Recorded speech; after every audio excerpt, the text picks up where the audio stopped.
Hello everyone, welcome to the Self-Management, Self-Direction course offered by Lambton College Academic Upgrading. The purpose of this video is to give you a quick orientation to D2L to show you where you can find your course plan and get you started on your first lesson.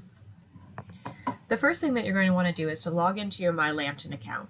From there, you're going to click on D2L and you're going to navigate to your course. So in this case, we're doing the Skills course, the Self-Direction, Self-Management. So that would be this one here. When you get to this page, you're going to find that there's a news bar here. I'll use this to update you with important information, so please make sure that you check it when you log in. Below that is a profile, and on that is where you'll find my classroom hours. So these are the hours where I'm going to be available to you on Teams, and you'll notice that if you send me a message on Teams, as long as I have that green arrow checked, I will respond to you very quickly. If for some reason you see the circle and it's red, chances are that means I'm having a online meeting with another student, and I will be able to respond to you shortly. Please feel free to still ask me the question while it's on red, but realize that your response won't be instantaneous. So then what you want to do is you want to click on the course plan here, and that will take you to this tracking sheet. Now the tracking sheet is going to give you the lesson content as well as the different assignments that you're going to be submitting for evaluation. So this gives you an overall idea of the different types of things that you might come across. Down here is the lesson material. So you'll find that on D2L, under the course plan, you're going to have the self-management course plan, lifelong learning, the journal, and then there's this thinking continuum for learning. So as you complete them, you can check them off here. And then when you finished your task, you can check it off and write down where you when you submitted it, as well as the grade that you received. And you can use this document to keep track of things.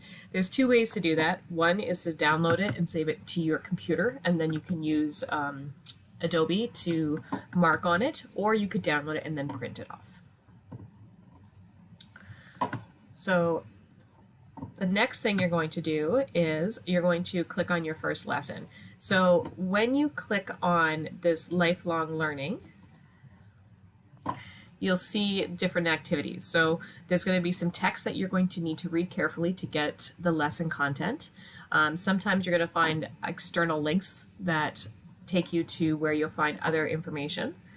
And then you'll also have your lesson. So it tells you here that you're going to respond to the reading, The Importance of Reflection Education. That was the reading that you had in orientation. So if you've already done that, great. If not, you're going to take a minute to go back and look at it. And then always make sure you're reviewing the rubric, because if you don't see the rubric, then you're not going to know how I'm going to mark you. What I've noticed though is when you click on the link, it doesn't allow you to see the entire rubric. It just gives you a preview of the rubric.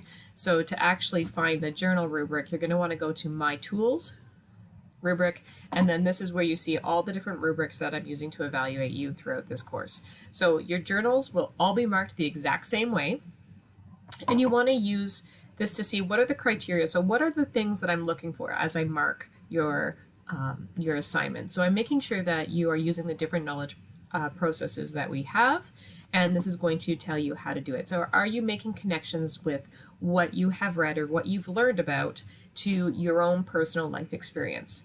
Are you seeing where you could use this learning? Are you making those connections? Are you using the terms correctly throughout this journal? And are you seeing maybe where other people could use it as well, or different situations that you could use it in? So that's how you're going to be marked. Keep in mind that you need to make sure that you get 70% on all the activities. If not, then you are going to be asked to resubmit them after some review or having a conversation with me to make sure you clearly understand what this assignment is about.